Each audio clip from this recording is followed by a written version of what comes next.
Hello students, our next topic is methods of preparation of alkenes. Means alkenes को कैसे कैसे बनाएंगे। So first method is dehydrohalogenation of alkyl halides. It means alkyl halide है let आपके पास RX, तो वहाँ से फिर de means removal, hydro means hydrogen का और हेलोजन मीन्स हेलोजन का। Removal of hydrogen and halogen from alkyl halide. Alkyl halide कोई भी RX, तो वहाँ से हाइड्रोजन और हेलोजन का रिमूवल करेंगे किसकी प्रेजेंस में, इन the presence of alcoholic KOH। तो क्या बनेगा, एल्कीन बनेगा। जैसे कि ये है हमारे पास एल्काइल हैलाइड, यहाँ इसकी एल्कोहलिक KOH की प्रेजेंस में रिएक्शन दिखाएंगे तो एल्कीन बनेगा, और यहाँ से K और यहाँ से X हेलोजन के X की फॉर्म में निकल जाएगा, और यहाँ से OH और यहाँ से H वाटर की फॉर्म में रिमूव हो जाएगा।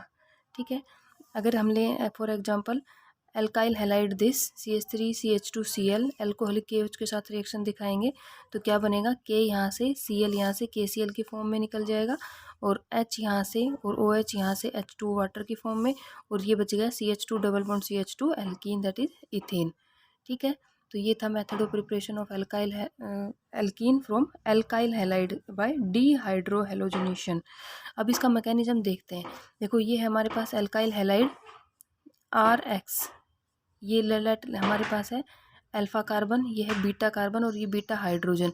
अब KOH क्या है, यहाँ पे बेस है, KOH K positive OH negative, OH negative as a base क्या करेगा, लेट B नेगेटिव मान लो इसको बेस OH नेगेटिव को, ये B नेगेटिव है तो ये क्या करेगा, यहाँ से H पॉजिटिव को एब्स्ट्रैक्ट कर लेगा। H पॉजिटिव यहाँ से एब्स्ट्रैक्ट किया है तो ये इलेक्ट्रॉन पेयर यहाँ एज इट इज रहेंगी, ये इलेक्ट्रॉन पेयर यहाँ पे। ठीक है, और ये X नेगेटिव अपना मतलब हेलोजन अपने इलेक्ट्रॉन पेयर लेके एज इट इज यहाँ से बाहर निकल जाएगा X नेगेटिव की फॉर्म में।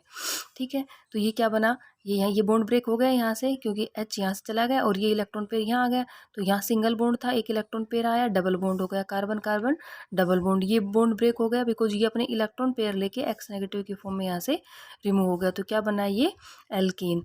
ये कैसा मैकेनिज्म है एलिमिनेशन का, E2 mechanism, E for elimination and 2 for bimolecular या सिंगल स्टेप कंसर्टेड मैकेनिज्म है। ठीक है, नेक्स्ट देखते हैं हम ease of formation of alkenes, कि एल्कीन्स कैसे बनाएंगे, कौन सी एल्कीन ज़्यादा स्टेबल होगी, कौन सी कम स्टेबल होगी। लेट ये है हमारे पास CH3 CH2 CHCl CH3 secondary butyl chloride, इसकी एल्कोहलिक KOH के साथ रिएक्शन दिखाते हैं। एल्कोहलिक KOH के साथ रिएक्शन दिखाएंगे तो क्या होगा, देखो Cl तो यहाँ से रिमूव होगा ये। अब H, ये मान लो है हमारे पास अल्फा कार्बन, तो ये इधर ये भी बीटा कार्बन और ये भी बीटा कार्बन, तो बीटा कार्बन से हाइड्रोजन रिमूव करना है, तो इस बीटा कार्बन से होगा या इस कार्बन से होगा, वो डिपेंड करेगा कि कौन सी स्टेबल एल्कीन बनेगी। स्टेबिलिटी ऑफ एल्कीन हम देख ही चुके हैं पहले। तो देखो, लेट Cl तो यहीं से रिमूव होगा, हाइड्रोजन इस कार्बन से रिमूव हो रहा है ये वाला, तो क्या बनेगा, यहाँ से Cl और यहाँ से H, तो ये बना CH3 CH double bond CH CH3। ठीक है, लेकिन अगर इस बीटा कार्बन से बीटा हाइड्रोजन रिमूव हो रहा है तब क्या बनेगा, ये CH3 CH2 CH double bond CH2, कि यहाँ से Cl और यहाँ से H, तो डबल बॉन्ड इन दोनों कार्बन के बीच में आएगा, तब ये बनेगा 1 ब्यूटीन और ये बनेगा 2 ब्यूटीन। तो ये हम पहले भी कर चुके हैं कि कौन ज़्यादा स्टेबल है, 2 butene is more stable. Stability of alkene में किया था हमने पीछे, the more the number of alkyl groups more is stability. इस कार्बन कार्बन डबल बॉन्ड के अराउंड 2 एल्काइल ग्रुप है, लेकिन इस कार्बन कार्बन डबल बॉन्ड के अराउंड एक ही एल्काइल ग्रुप है। सो हाइपर कॉन्जुगेटिव स्ट्रक्चर यहाँ पे 6 बनेंगे और यहाँ पे 2 ही बनेंगे। So more the number of hyper conjugative structure more stability. तो ये था बेटा method of preparation of alkene dehydrohalogenation, removal of hydrogen and halogen from alkyl halide in the presence of alcoholic KOH। अब इसी पे जो ये जो फॉर्मेशन ऑफ एल्कीन किया है उसी के ऊपर आता है सेट-जेफ रूल। सेट-जेफ रूल क्या कहता है, ये यही कहता है कि कौन सी एल्कीन ज़्यादा स्टेबल होगी वही बनेगी। क्या कहता है, according to Saytzeff rule when an alkyl halide can undergo elimination in 2 different ways. जैसे हमने ये किया है कि कोई भी एल्काइल हैलाइड है उसका एलिमिनेशन करते हैं, एक जगह से Cl एक से H रिमूव करेंगे इन 2 different veg forming a mixture of 2 product, 2 product बनेंगे। लेट एक हमने Cl यहाँ से रिमूव किया, हाइड्रोजन यहाँ से रिमूव किया या यहाँ से रिमूव किया, तो दोनों अलग अलग पॉसिबिलिटीज़ लिखेंगे। अब क्या कह रहा है, the preferred product is the alkene which is more highly alkylated at the doubly bonded carbon atom.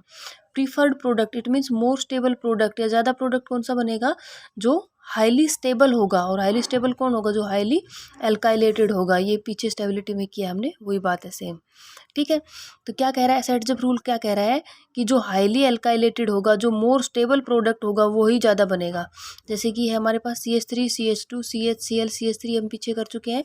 Cl इस कार्बन से यहाँ से रिमूव होगा, अब हाइड्रोजन यहाँ से रिमूव होगा या यहाँ से रिमूव होगा, दो पॉसिबिलिटी है। लेट ये हाइड्रोजन रिमूव किया हमने, ये बना 2 ब्यूटीन, ये हाइड्रोजन रिमूव किया CH3 का, तब ये बना 1 butene. 2 butene 1 butene, 2 butene is more stable, तो ये ज़्यादा बनेगा ये प्रोडक्ट। ये कितना बनेगा, ये लगभग 80% बनेगा और ये बनेगा 20%, और ये मोर स्टेबल होगा और ये लेस स्टेबल होगा, ठीक है। Now reactivities of alkyl halides in dehydrohalogenation elimination. Alkyl halides की रिएक्टिविटी कैसी होगी, सबसे ज़्यादा होगा RI, then RBr, then RCl and then RF। Order of reactivity of different alkyl halides ये होगी tertiary, secondary and then primary. Next method of preparation of alkene is dehydration of alcohol. Dehydration means de removal, hydration water molecule का removal, alcohol से water molecule का removal करेंगे तो क्या बनेगा, alkene. तो क्या है, on heating with sulphuric acid और फॉस्फोरिक एसिड और on passing their vapours over heated alumina या Lewis acid, alcohols get dehydrated to form alkenes. Let ये है हमारे पास एल्कोहल, इसका हीट करेंगे in the presence of acid, तो क्या बनेगा, ये एल्कीन बनेगा। और dehydration removal of water molecule. Let हम लेते हैं CH3 CH2OH, एल्कोहल 96% H2SO4 के प्रेजेंस में हीट करेंगे तो ये बनेगा alkene and removal of water.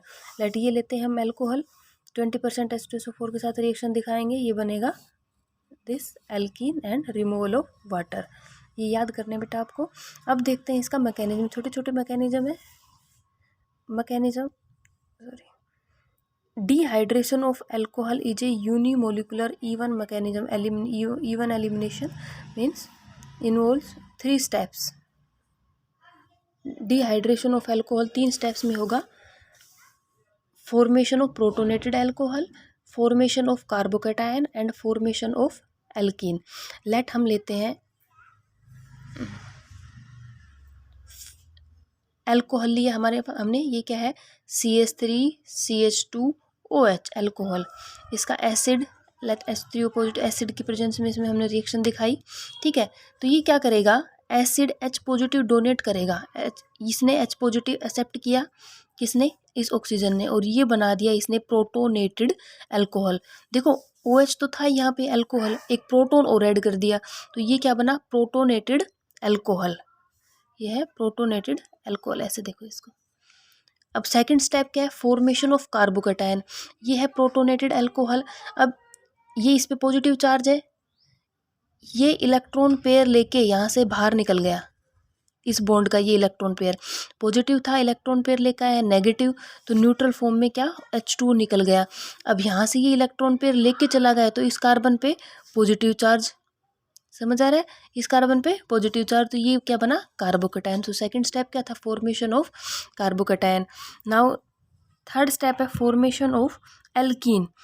अब ये जो कार्बोकेटायन है, ये H2O क्या करेगा, इस H पॉजिटिव को अपनी साइड एब्स्ट्रैक्ट कर लेगा। H पॉजिटिव यहाँ से चला गया, तो ये इलेक्ट्रॉन पेयर यहाँ पे, यहाँ पॉजिटिव था, इलेक्ट्रॉन पेयर है, न्यूट्रलाइज हो गया, तो ये क्या बना, CH2 डबल बॉन्ड CH2, ये सिंगल बॉन्ड था, इलेक्ट्रॉन पेयर चले गए तो डबल बॉन्ड, और ये OH2 H2O H positive accept करके क्या बनाएगा, H3O पॉजिटिव की फॉर्म में निकल जाएगा। तो ये था बेटा डिहाइड्रेशन ऑफ एल्कोहल, 3 स्टेप में किया हमने। फर्स्ट है formation of protonated alcohol. Protonated alcohol कैसे, कि एल्कोहल है, एसिड H पॉजिटिव डोनेट करके क्या बनाएगा, प्रोटोनेटेड एल्कोहल। सेकंड है फॉर्मेशन ऑफ कार्बोकेटायन, जो प्रोटोनेटेड एल्कोहल हमने बनाया था वो H2O पॉजिटिव की फॉर्म में जो था वो यहाँ से ये इलेक्ट्रॉन पेयर लेके निकल जाएगा वाटर की फॉर्म में और ये बना कार्बोकेटायन। सेकंड है ये जो H2O निकला है ये H पॉजिटिव को एब्स्ट्रैक्ट कर लेगा, ये इलेक्ट्रॉन पेयर अगेन यहाँ और ये बन गया एल्कीन। ठीक है, नेक्स्ट आती है एक छोटी सी टर्म आती है रीअरेंजमेंट ऑफ कार्बोकेटायंस। मीन्स जो एल्कीन बनी है वो लेस स्टेबल अगर है तो उसको मोर स्टेबल बनाने के लिए क्या करते हैं, रीअरेंजमेंट ऑफ कार्बोकेटायंस करते हैं। Carbocations tend to rearrange to form more stable ions. This rearrangement involves the migration of hydride ion या एल्काइल ग्रुप। कि रीअरेंजमेंट दो टाइप से हो सकता है, एक तो हाइड्राइड आयन का शिफ्ट हो और एक एल्काइल ग्रुप का शिफ्ट को। इसको क्या कहते हैं, हाइड्राइड शिफ्ट बोलते हैं और इसको एल्काइल शिफ्ट भी बोलते हैं। जैसे कि ये है हमारे पास CHHH और ये C 1 2 3 और पॉजिटिव। ठीक है, ये hydride ion H negative ion अगर हम इस कार्बन के पास ले जाएं तो यहाँ पॉजिटिव था, H नेगेटिव गया है तो H यहाँ अटैच हो गया और इस कार्बन के पास पॉजिटिव।